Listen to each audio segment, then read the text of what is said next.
Hoy vamos a hablar sobre la adoración, pero una adoración racional.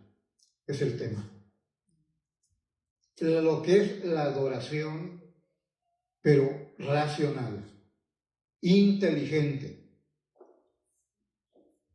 Si hay algo que predomina ahorita en los grupos religiosos, es eso que le llaman adoración, le llaman alabanza, tienen grupos de alabanza, hay mucha emoción, mucho júbilo, dicen, pero mucha de esa supuesta adoración carece de entendimiento. Y carece de entendimiento simple y sencillamente porque al Dios que supuestamente se adora es desconocido. Porque todos hablan de Dios. Dios te bendiga. Cualquiera. Hasta aquel hombre que está saliendo de la cantina medio ebrio, todavía dice, Dios te bendiga. Todos usan esa frase común. Pero la pregunta es, ¿a qué clase de Dios se están refiriendo? Oh, no, nada más hay uno. No es cierto. Hay miles de dioses. Millones de dioses. ¿Cómo lo sabemos? Porque, bueno, la Biblia descalifica a todos y solamente presenta a uno como el único Dios verdadero. Uno. El Dios que presenta la Escritura. Pero hay muchos dioses porque cada quien se ha formado su propio Dios a su propia imagen y a su propia semejanza, a su propio capricho, a su propio gusto. Por eso dicen, yo creo en Dios, sí, pero ¿en cuál Dios estás creyendo? Dime, ¿en qué? Porque el Dios que presenta la Biblia tiene ciertas demandas para que tú ofrezcas adoración y dicha adoración sea aceptada. Porque si no entras en las ordenanzas que presenta la Biblia, tu adoración es nula. Por eso vamos a hablar en esta mañana desde otra perspectiva. Ya hace tiempo compartí una serie sobre Juan 4, sobre la adoración. Pero hoy es sobre otro enfoque, porque hoy vamos a hablar, como dice aquí el versículo, hablando de una adoración integral. Toda es lo que demanda nuestro Dios. Todo tiempo, todo lugar, todo el ser. De lo que vamos a hablar no está hablando de cuando vienes aquí solamente y cantas de la adoración. Estamos hablando de adoración racional. Es una adoración integral cuando estás aquí, cuando estás en tu casa, cuando estás en tu trabajo, donde quiera que estés. Cuando no solo el domingo, es todo tiempo, todo lugar y con todo tu ser. Es lo que vamos a hablar. Aquí habla del cuerpo, que ofrezcamos nuestros cuerpos, en el texto que leímos. Entonces, este es lo que queremos enfatizar, para que sea entendible cuando estamos adorando. Por eso la mayoría de la gente frecuenta lugares donde hay un show que le llaman adoración, porque la gente se siente cómoda. Expresa todas sus emociones, todas sus pasiones, aún la lujuria. Usted mira a mujeres adelante, brincando, bailando y exhibiendo su cuerpo, y los hombres ahí con los ojos llenos de lujuria, porque es un circo. Esa no es la adoración al Dios santo y verdadero. Por eso estamos hablando de una adoración racional, inteligente, con entendimiento. Sabemos a quién adoramos. Ese es el punto. Entonces, veamos algunas lecciones. Esto nos va a llevar, en estos dos versículos van a ser dos mensajes, hoy será el primero. Y la primera lección que quiero compartir con ustedes aquí, en el texto que tenemos, es la frase primera, así que. Por tanto, dice la versión de las Américas, por consiguiente, así pues, debido a. Son expresiones que denotan el primer punto que en esta mañana comparto: transición de la doctrina a la práctica. Esa expresión denota un antes y un después. Es transición. Todos los primeros 11 capítulos, Pablo ha presentado doctrina tras doctrina. Pero cuando llega al capítulo 12, debido a, así pues, por tanto, a todo lo que he enseñado en los 11 capítulos, comienza la transición a la práctica. Capítulo 12, 13, 14, 15 y 16 de Romanos va a hablar de la experiencia. Cómo esa doctrina que se ha aprendido ahora se está practicando. Mi hermano, si solamente hay teoría, podemos enseñarles buena doctrina.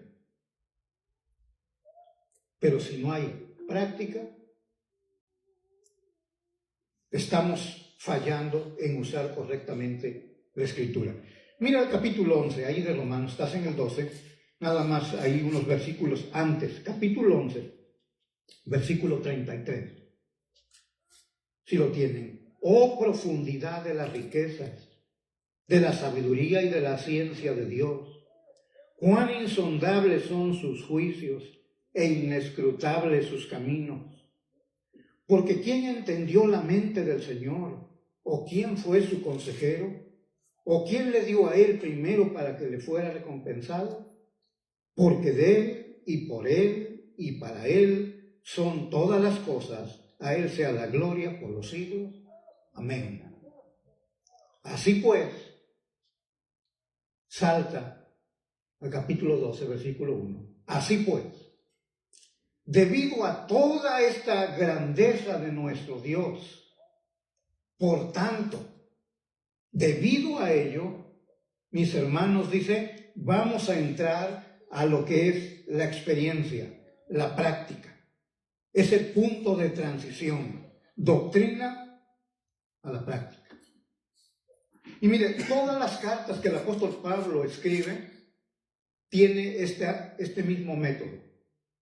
Primero presenta la enseñanza, la doctrina, y luego la aplica. Porque si solamente enseñamos doctrina y no hay práctica, estamos muy mal. El deber siempre fluye de la doctrina. El deber, mi compromiso, mi responsabilidad, mi obrar, fluye de la doctrina. O sea que de la doctrina al deber. Cuando enseñamos el deber sin enseñar la doctrina, la palabra se debilita porque se elimina el motivo. ¿Por qué voy a obedecer? ¿Qué voy a hacer? ¿Por qué voy a practicar ciertas cosas si no conozco? Pero cuando conozco la doctrina, entonces sé por qué voy a actuar de cierta manera, porque estoy conociendo la doctrina. Ahora, si solamente se enseña doctrina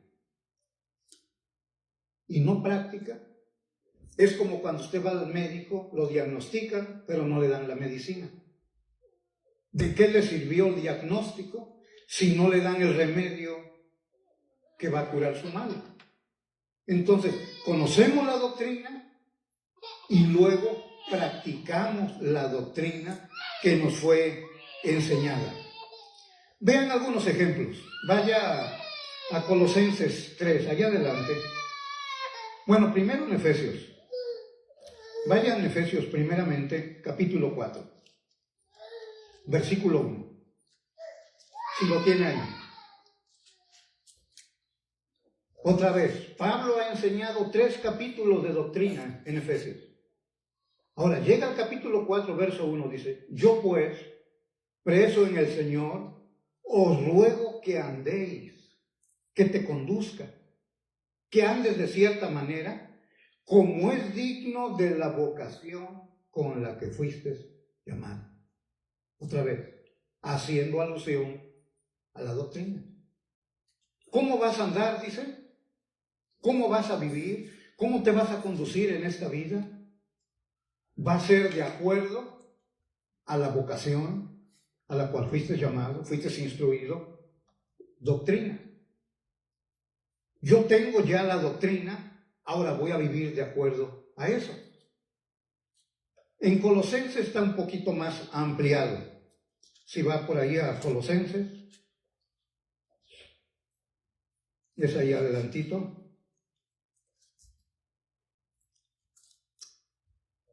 Colosenses.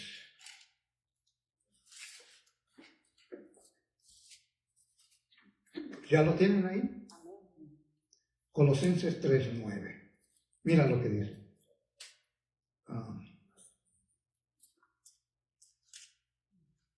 Está desde el 5, pero para no tomar mucho, dice: no mintáis los unos a los otros, habiéndoos despojado del viejo hombre con sus hechos, y revestido del nuevo, el cual conforme a la imagen del que lo creó, se va renovando. ¿No es el pasaje? 4. Pensé que era el pasaje este. El 1, si pues habéis resucitado con Cristo, o sea, otra vez habla de la salvación, buscar o pensar en las cosas de arriba, donde está Cristo sentado a la diestra de Dios. Poner la mira, o sea, poner tus pensamientos en las cosas de arriba, no en las de la tierra, porque habéis muerto y vuestra vida está escondida con Cristo en Dios. Otra vez, lo primero la doctrina, la enseñanza, y después es la práctica. Este es el gran dilema de muchos grupos cuando no se enseña la doctrina. ¿Sí lo tienen ahí? Amén. Ahora, quiero hacerles unas preguntas antes de continuar. Voy a salir un poquito. ¿Ustedes han leído Romanos? Piensen un poquito en las doctrinas que han encontrado en Romanos. Debido a, así pues, por tanto. ¿Qué doctrina encuentran en el capítulo 1? ¿Han leído Romanos 1? ¿Qué doctrina encuentran ahí? Bueno, lo que resalta, si 1, 16 y 17, el Evangelio es poder de Dios para la salvación. Resalta el 18, la ira de Dios. ¿Qué doctrina encuentra en el número 2, capítulo 2? La hipocresía de los judíos. No viven de acuerdo al conocimiento que tienen y por causa de eso, dice, el nombre de Dios es blasfemado por los gentiles, porque los judíos no están viviendo de acuerdo al conocimiento que han recibido. Capítulo 3. ¿Qué doctrina han encontrado ahí? La depravación del hombre. Capítulo 3, 9 en adelante. No hay justo ni aún uno. No hay quien haga el bien. No hay ni siquiera uno. Capítulo 4. ¿Qué han visto de Romanos 4? El ejemplo que pone Pablo sobre la justificación. Cómo Dios justifica al impío, 4, 7 y 8 de Romanos 4. Y pone el ejemplo de Abraham. Dios justificando al impío. Por lo tanto es llamado, dice, bienaventurado aquel cuyas iniquidades no le son imputadas. Capítulo 5, eso es más familiar. ¿Qué doctrina han encontrado? Capítulo 5. Los frutos de la justificación. Justificados pues por la fe, tenemos paz para con Dios. El capítulo 6 de Romanos. Estamos repasando. ¿Qué enseña Romanos 6? La lucha del pecado, y nos da la victoria porque dice, el pecado no se enseñoreará de ustedes. El pecado no tendrá dominio sobre ustedes. Capítulo 7. ¿Qué es lo que resalta de doctrina Romanos 7? la gloria de Pablo en Cristo. Mas gracias sean dadas a Dios por Jesucristo nuestro Señor. Porque Pablo ya se dio cuenta que no puede contra el pecado, porque es vil delante de los ojos de Dios. Pero más gracias sean dadas al Padre por Jesucristo Señor nuestro. 8. Qué hermoso capítulo. ¿Quién nos separará? Comienza Romanos 8:1. Ahora pues, ninguna condenación hay para los que están en Cristo. Entra en el capítulo 8, 33, dice que tenemos uno que intercede por nosotros en los cielos. Bajamos a la tierra y dice, no hay quien te separe del amor de Dios que es en Cristo Jesús. Y cuando llegamos a Romanos 9, 10 y 11, vemos la fidelidad de nuestro Dios. El ejemplo en Israel. Por lo tanto, la doxología que leía yo en el capítulo 11, Pablo grita, se emociona, se apasiona y dice, este es mi Dios. Pero cuando llegamos al versículo 1 del capítulo 12, hermanos, así pues, debido a todo lo que acabo de mencionar ahora, debido a todo eso, mis hermanos, vivamos en la práctica de aquello que ya conocemos. Usted va a mirar el capítulo 12. Práctica, cómo debe de andar aquel que ha conocido la doctrina. Esta es la transición. No debemos de quedarnos con buena doctrina. Mis hermanos, porque hay muchos que tienen muy buena doctrina, que se irán al infierno. Porque tienen conocimiento, pero es todo lo que tienen. Mira capítulo 1 de Tito. Mira lo que dice ahí adelante. Tito, esta es la hipocresía más grande, que tú estés en un lugar como esto, donde se enseña la palabra de Dios, y vivas hipócritamente. Si tienen Tito 1:16. A esta iglesia de Creta es acusada por Dios. Si lo tienen ahí, Tito 1:16. Profesan conocer a Dios. ¿Sí lo tienen? Pero con los hechos lo niegan, siendo abominables y rebeldes, reprobados en cuanto a toda buena obra. Es lo que mencionaba al principio. Toda la gente profesa conocer a Dios. Bueno, hay demonios más cristianos que los supuestos cristianos. Hay demonios más cristianos que los que profesan ser cristianos. ¿Se recuerda lo que dice Santiago sobre los demonios? Que creen también y tiemblan. Y los que profesan ser cristianos ni tiemblan. ¿Ve? Por eso digo que los demonios son más cristianos que muchos que profesan ser cristianos. Porque los demonios se aterrorizan al reconocer que Cristo es Señor. Cuando Él anduvo en la tierra, lo que pasaba con los demonios. Pero ahora usted conoce el Evangelio, ha escuchado el Evangelio y ni se incomoda. Sí, otra religión más. Como me escriben ahí en las redes sociales. Sí, otro pastor vividor de la gente, dice, que le saca el dinero. Sí, porque hay muchos que están haciendo eso. Se están enriqueciendo en el nombre de Dios y en el nombre de la Biblia. Entonces, buena enseñanza, pero una vida falsa e hipócrita, porque no practican lo que conocen. El hermano estaba predicando los domingos sobre Mateo 23, recuerdan, hemos escuchado mucho sobre la hipocresía. Estos que se sientan en la cátedra de Moisés enseñan bien, dice, pero no hagan como ellos hacen, porque ellos dicen, pero no hacen. Son buenos maestros de doctrina, pero no practican la doctrina que ellos enseñan.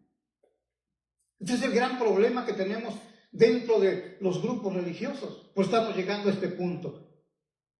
¿Cómo vas a ofrecer una adoración a Dios inteligente, racional, cuando estás viviendo ese tipo de vida? Entonces tienes que conocer esta transición.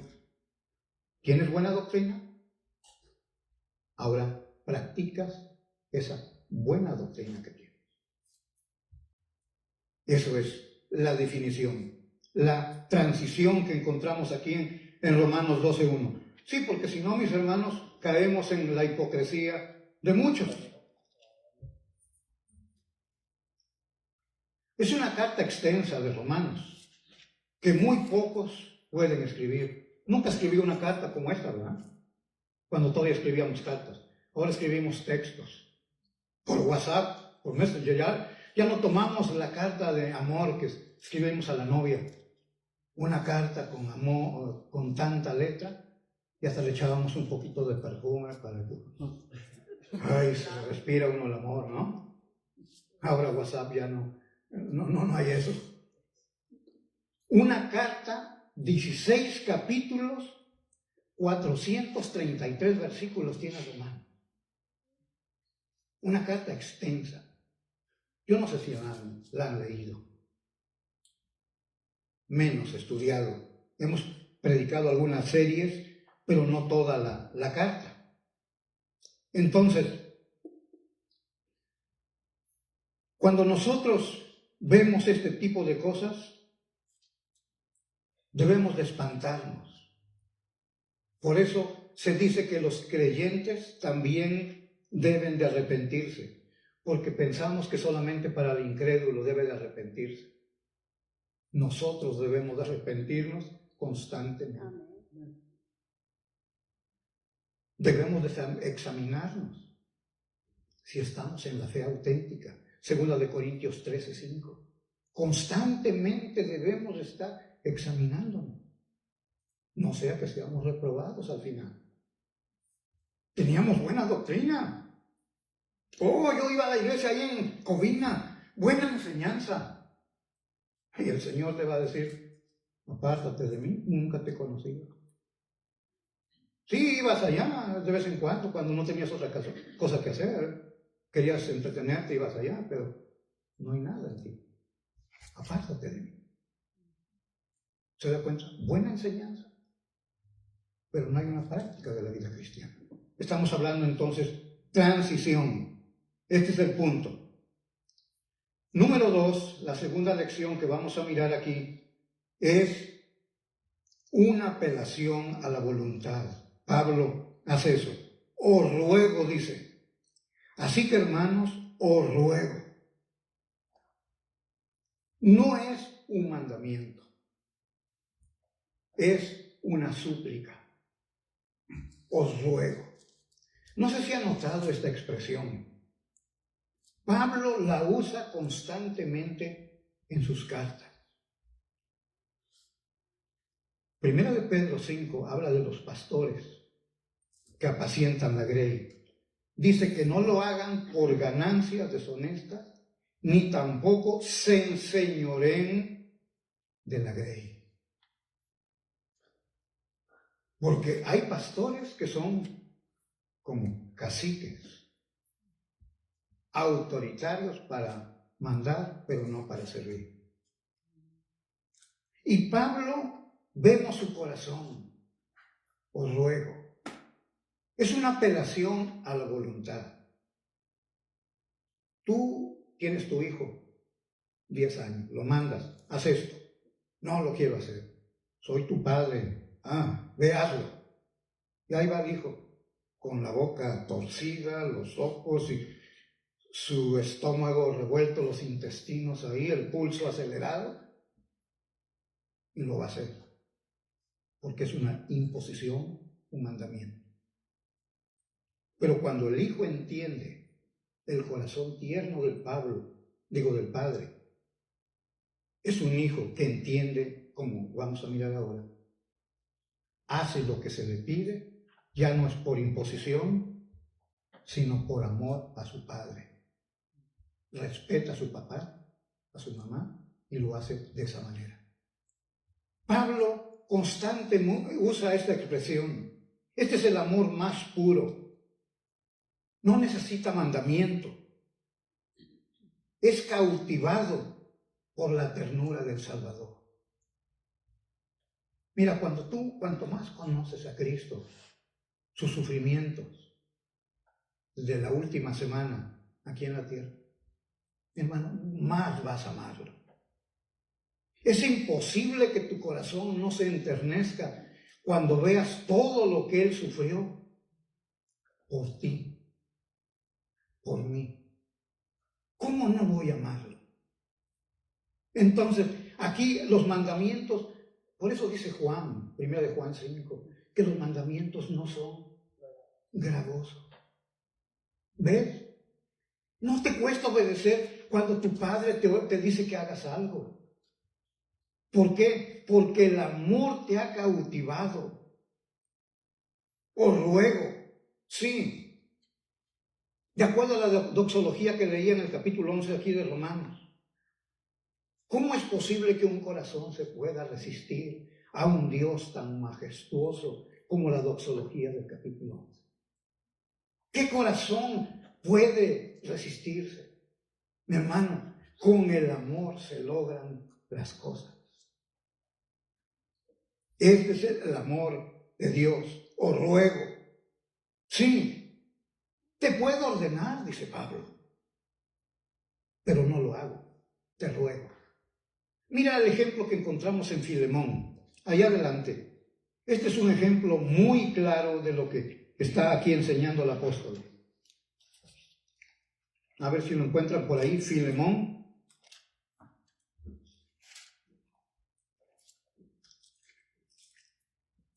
Filemón, capítulo 1 que tiene. Miren el 8 y el 9, si lo tienen. Filemón, versículo 8 y 9. Dice, por lo cual, aunque tengo mucha libertad en Cristo para mandarte, Pablo está hablando, tengo la autoridad para mandarte lo que conviene, más bien te ruego por amor. Está pidiendo por su hijo, que fue concebido en la cárcel. Yo te puedo mandar, pero no, te ruego. ¿Qué no es mejor de esa manera? Por eso, mis hermanos, cuando en la iglesia aquí escuchan enseñanzas y somos desafiados para trabajar, para servir, yo veo a algunos que ni se conmueven nada. Que hable lo que quiera. No se quieren involucrar en servir, porque todavía no conocen el amor. Pero nosotros, como dice la Escritura, el amor de Dios ha sido derramado en nosotros. Ahora somos cautivados por la ternura. ¿Se da cuenta lo que es diferente? Es como cuando hablamos sobre la mujer, la esposa, el respeto, la sujeción al marido. Pues algunas, mientras no entiendan este amor, el amor del Señor, o lo hacen de mala gana y siempre hay guerra, hay una guerra civil en la casa, en el matrimonio. Pero cuando comprenden el amor, oh mis hermanos, esta es la ternura. Esa es una de las características del liderazgo del apóstol Pablo. Así es como operaba el amor del apóstol. Os ruego, os ruego. Vean algunos pasajes. 2 de Corintios 5:20, adelantito de Romanos. 5:20. Así que somos embajadores en nombre de Cristo, como si Dios rogase por medio de nosotros, os rogamos en nombre de Cristo, reconciliados con Dios. Cuando usted habla con alguien que no conoce a Cristo, le está presentando el Evangelio, Dios, por medio de usted, está rogando.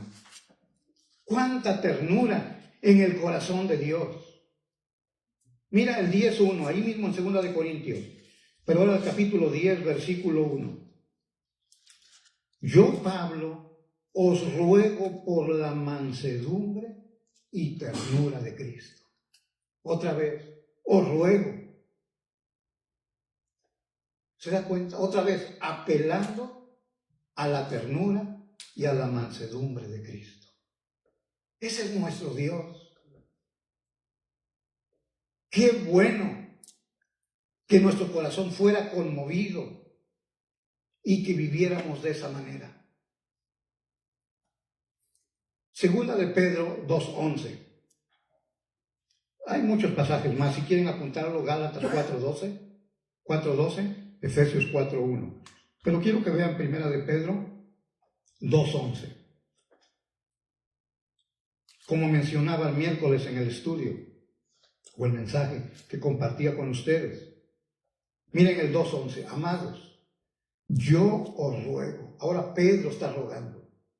Como a extranjeros y a peregrinos, que os abstengáis de los deseos carnales que batallan contra el alma. El miércoles estaba hablando sobre esto.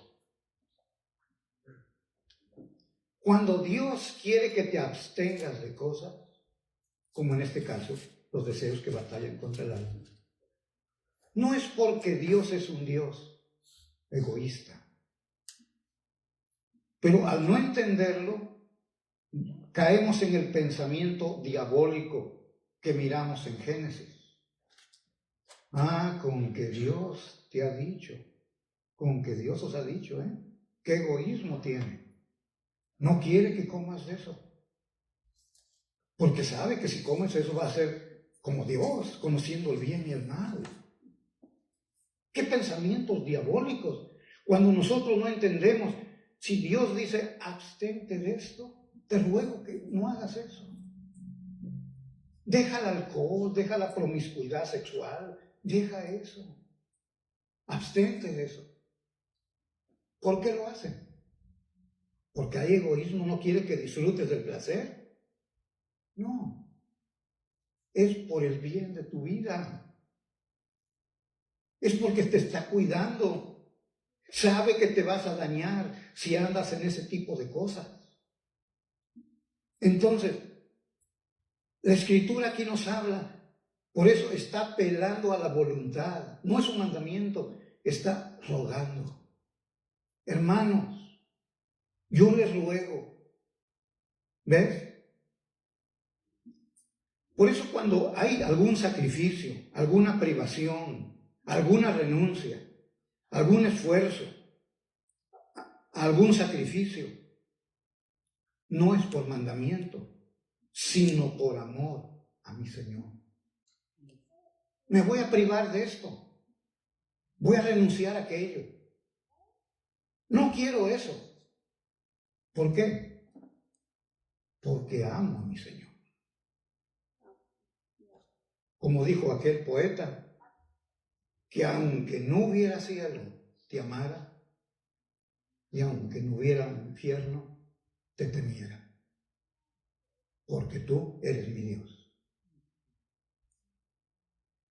Os ruego, sí, ese fue el estilo de la vida de Pablo. Con su ejemplo enseñó cómo puede uno vivir por amor al Señor, viviendo esa vida tan intensa y tan apasionada en el Evangelio. Vaya en Hebreos 11, quiero presentarles este ejemplo. Hebreos 11.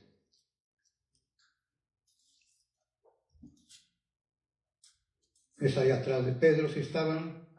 Capítulo 11, versículo 24.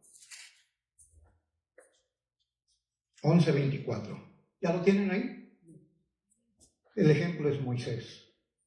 Por la fe Moisés, hecho ya grande, rehusó, es lo que estaba hablando, sacrificio, privación, rehusó llamarse hijo de la hija de Faraón, escogiendo antes ser maltratado con el pueblo de Dios que gozar de los deleites temporales del pecado, teniendo por mayores riquezas el vituperio de Cristo que los tesoros de los egipcios, porque tenía puesta la mirada en el galardón.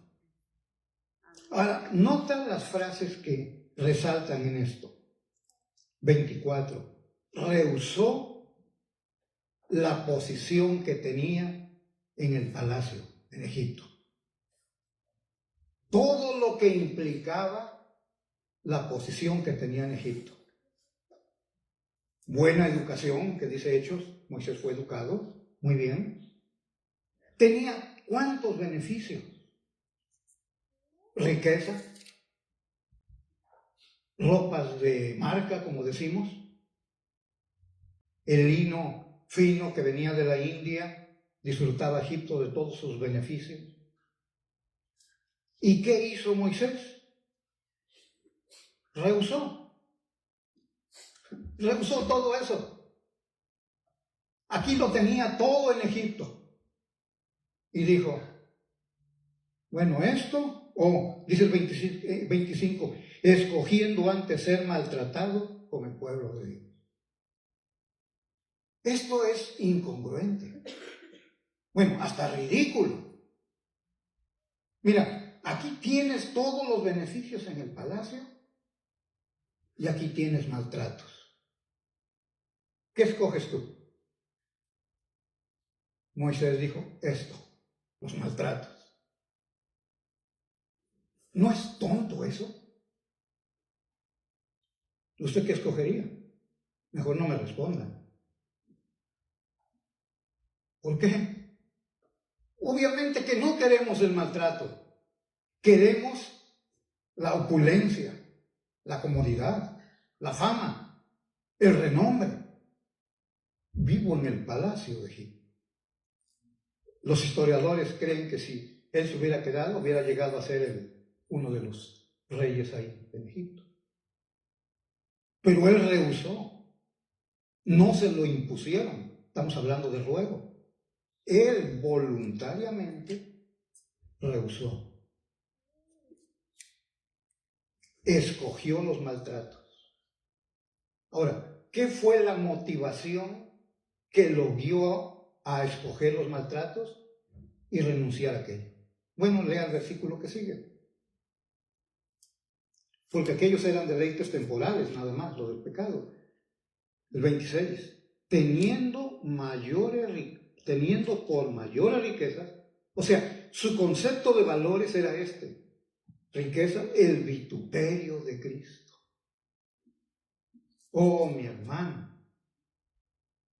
cuando puedes valorar el sacrificio de Cristo, como mencionaba, ese amor te va a cautivar.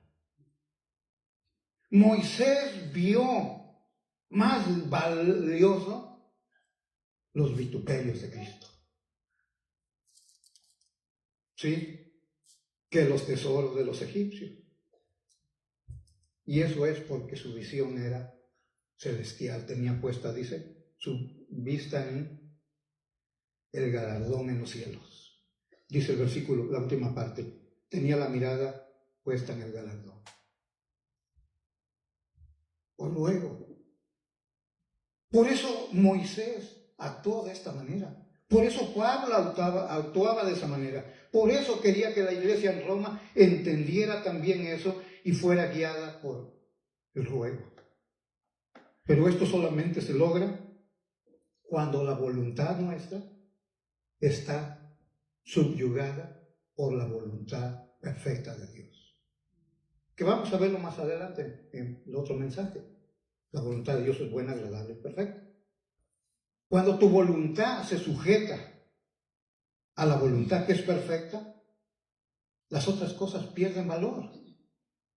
Porque tú entiendes que el Dios tuyo, el verdadero, es perfecto. Su voluntad, cuando Él dice, este es el camino por el cual debes de andar, tú andas en eso porque estás confiando en Él, lo que enseñaba el mío. Entonces, os ruego, Moisés es un gran ejemplo, cautivados por el amor de Dios. Cuando tu voluntad es cautivada por el amor de Dios, no te es fácil involucrarte para servir. No te es difícil renunciar a cosas tampoco. Servir es un deleite. Es un placer servir a Cristo. Es un placer dejar cosas. Porque esto es primario para ti. Has entendido. Ahora, hasta aquí donde vamos en esta mañana. ¿Qué tiene que ver con la adoración racional? Bueno, estamos conociendo el Dios nuestro, a quien vamos a adorar. Pero la gente, la mayoría, desconoce todo lo que estamos enseñando en esta hora. Entonces, ¿cómo viene y va a adorar? Yo miro aquí personas que vienen y no adoran a Dios. Tienen el himnario y lo tienen ahí a un lado, como si tuvieran una mente brillante. Se saben todos los himnos. Ahí lo tienen, ahí. Y supuestamente vinieron para cantar. La Biblia habla que uses tu boca, tus labios. Pero ni la usan. ¿Esa es la adoración? ¿Ves? Es que no conoces al Dios del cual estamos hablando. Por eso no eres motivado para adorarlo. Porque lo ignoras. No sabes quién es Él. Pero cuando lo conoces, mi hermano, no hay nada que te estorbe, no hay nada que se interponga. Sabes que este día se va a congregar la iglesia y ahí estás para adorar a Dios. Tú lo sabes. ¿Y porque te estuvieron llamando para que vengas? No. Es el amor que te ha cautivado. Tu voluntad ahora ha oído esa tierna frase. Os ruego por la ternura de Cristo. 2 Corintios 10:1. Entonces respondes a ese amor. Qué maravilloso es cuando hacemos las cosas por amor. Sirves a Dios y adoras a Dios también. Entonces, 2 lecciones que hemos visto. La tercera, hemos visto la transición. Hemos visto la apelación a la voluntad. 3, los únicos calificados para adorar también. ¿De quiénes Dios acepta esta adoración, que es racional? Bueno, vuelve al texto, Romanos 12. Vamos desglosando el texto palabras por palabras. El 12. Así que, hermanos, ahí nada más. Hermanos. A veces esa palabra se usa como burla. Cuando ahí viene tu hermanita, tu hermanito, cuando ya nos hicimos hermanitos, ya somos cristianos, los demás se burlan, mira, ahí viene tu hermanito, tu hermanita. Como una forma despectiva. Otra vez, por la ignorancia. ¿Por qué nos llamamos hermanos? Porque tenemos al mismo Padre. Por eso somos hermanos. Porque tenemos al mismo Padre y el mismo Redentor. Por eso somos hermanos. Bueno, este grupo de gente, llamados hermanos, solo ellos pueden ofrecer un culto racional, inteligente, lógico, entendible, con sentido. Solamente ellos. Y usted dice, ¿qué pasa con los demás? Bueno, aquí hay gente que vienen, circulan, vienen, no vienen otra vez, vienen, se van y todo. ¿Y qué de ellos? De vez en cuando los mira que mueven ahí la boca como que quieren y como que no. ¿Qué de ellos? Bueno, también están ofreciendo un culto, pero irracional.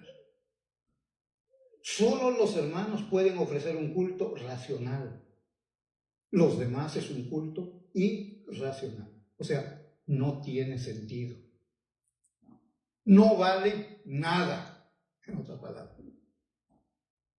Sí, es lo que dice la Escritura y habremos de mirar cuando concluyamos esta serie. Vaya a Hechos 17. Ahí atrás de Romanos está Hechos, capítulo 17. Vea a estos intelectuales que eran según muy inteligentes en aquella época, toda la cultura de Atenas, sabios, inteligentes y hasta religiosos. Bueno, muy religiosos. Si lo tiene, Hechos 17. No lo vamos a leer todo, pero desde el versículo 16 está la narrativa. 18. Y algunos filósofos de los epicúreos y de los estoicos disputaban con él, o sea, con Pablo, y unos decían, ¿qué querrá decir este palabrero? Parece que es un predicador de nuevos dioses, porque les predicaba el evangelio de Jesús y de la resurrección. Ya, y lo pusieron ahí en privado. ¿Podríamos saber más de estas nuevas enseñanzas que hablas? Pues trae a nuestros oídos cosas extrañas. Queremos pues saber qué quiere decir esto. Y entre paréntesis, vean la vida de ellos. Porque todos los atenienses y los extranjeros residentes allí, mira la frase, en ninguna otra cosa se interesaban sino en decir, buscando todo lo novedoso. A ver, ¿qué religión es esta? ¿Qué filosofía es esta? Entonces Pablo, puesto en pie, comenzó a predicar, les dice el 22. Pero miren el 23, porque pasando y mirando vuestros santuarios, hallé también un altar en el cual estaba esta inscripción: al Dios no conocido, al que vosotros adoráis, pues sin conocerle. Miren nomás, adoran a un Dios que no conocen. Están adorando a un Dios que no conocen. Ahora, ¿eso es posible? Sí, claro, los ignorantes hacen eso. Es lo que acabo de mencionar. No conocen, pero pretenden que están adorando. Pero no lo conocen. Es lo mismo que hacían los atenienses. Adoraban a un Dios, pero les era desconocido. ¿Te das cuenta? ¿Cómo pueden ofrecerle adoración a alguien que no conocen? Hay una canción por ahí que se canta en las congregaciones, según dicen que fue escrita para Satanás, pero la iglesia desconoce su historial y lo canta. Es un canto conocido de este señor, muy popular, que tiene bastantes ventas el señor. Pero si no conoces, vas a ofrecer un tipo de adoración a un Dios que no conoces. Obviamente tu adoración que ofreces tampoco es grata, a veces ni para nosotros. Cristo condenó abiertamente este tipo de práctica dentro de los grupos religiosos. Ve a Mateo 15. Ve a Mateo capítulo 15. Él viene y desenmascara toda la hipocresía dentro de la iglesia. Mateo 15. Por eso a veces cuando dentro de las congregaciones vemos que algunos vienen por un tiempo, parece que están aprendiendo y después se alejan, se van. Y obviamente hay tristeza, pero es una obra de Dios también. Porque Dios está depurando a su iglesia, sacando lo que no es de ella. Se fueron de nosotros. Primera de Juan 2:19. Se fueron de nosotros. ¿Y por qué se fueron? Dice. Porque no eran de nosotros. Porque si hubieran sido de nosotros, pues si hubieran quedado, hubieran permanecido con nosotros. Mateo 15, si ya lo tienen. Mira el versículo 7. Hipócritas. Ese calificativo muy peculiar en Mateo. Hipócritas. Bien profetizó de vosotros Isaías cuando dijo: este pueblo de labios me honra, mas su corazón está lejos de mí. Pues en vano me honran. O sea, todo lo que puedas presumir que es adoración para el Dios que tú profesas, es en vano para el Dios verdadero. Tu corazón está lejos porque no conoces al Salvador, no conoces al Dios que pretendes adorar.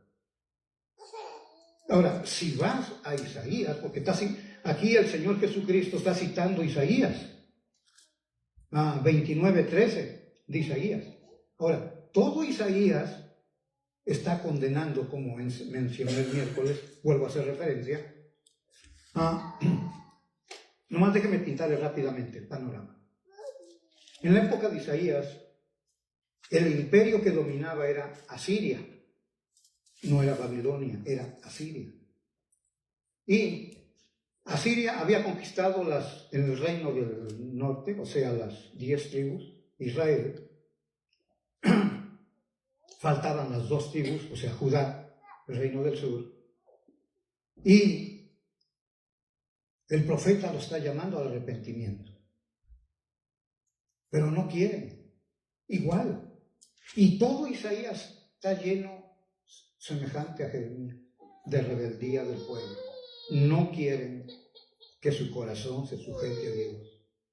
Tienen una religión, pero es falsa. Todo Isaías narra eso. Ve el ejemplo que encontramos en Isaías, pero ahora el capítulo 1. Mira lo que hay ahí. Isaías, capítulo 1.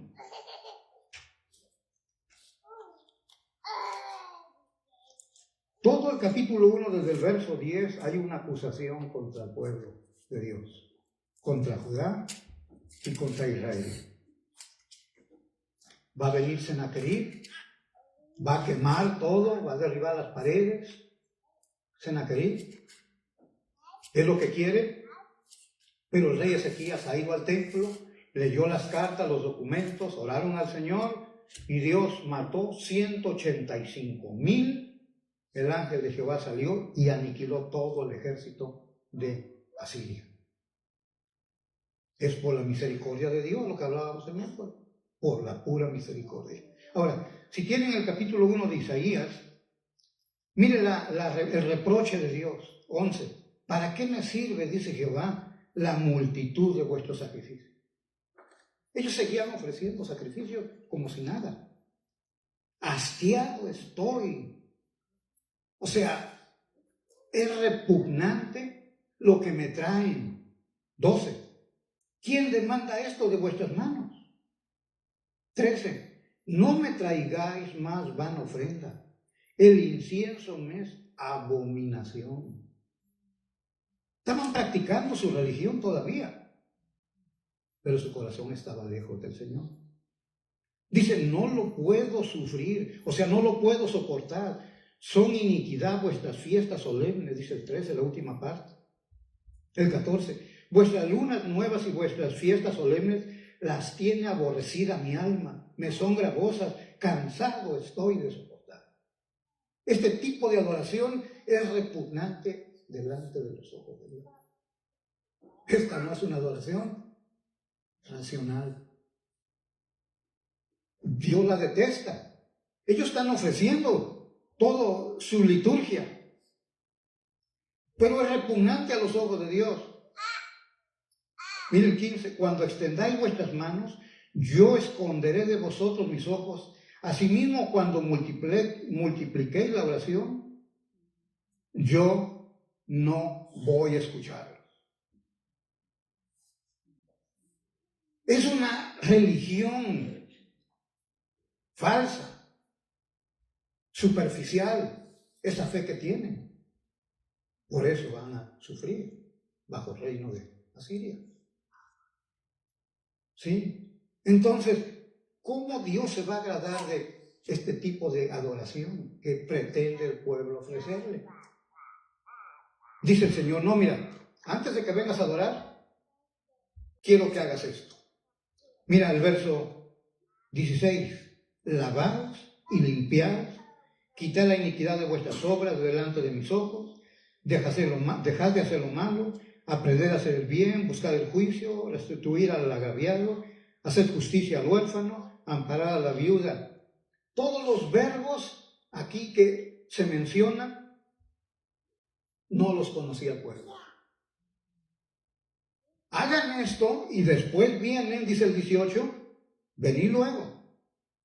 Después vienen y nos sentamos aquí en la mesa y dialogamos, arreglamos las cosas. Arrepiéntate primero, en otras palabras. Tu adoración es inaceptable. Arrepiéntete primero y después vamos a hablar. Arrepentimiento. Por eso, mi hermano, esta adoración, pregúntate cuando vienes aquí.